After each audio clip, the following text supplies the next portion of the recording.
газета выходит наша на русском языке.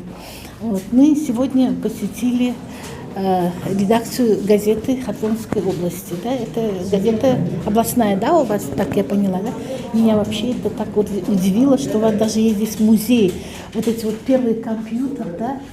Обычно в других редакциях все это выкидывают, да, все это инвентарь списывается. Но у вас все это сохранилось, молодцы.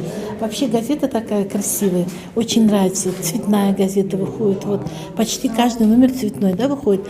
Когда, хотя вот у нас там в наших некоторых редакциях цветная выходит только вот на День независимости, и стекло там, да, Вагдат, вот, только вот так вот выходит.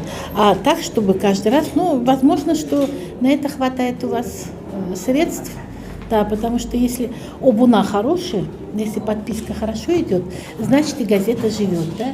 Просто сейчас интернет, вот это все закрыл интернет, и газеты читают мало люди, а надо носить в массы, надо ходить по школам, да, вот, даже надо вот пропагандировать вот это вот, говорить, что нужно книги читать, нужно газету читать, потому что интернет это не дает он столько такой информации, такого положительного, как газета, как книга. Я желаю вашей газете процветания. Я желаю, чтобы все ваши сотрудники имели острое перо, чтобы каждый из них был таким выдающимся писателем даже на своем месте, непростым корреспондентом.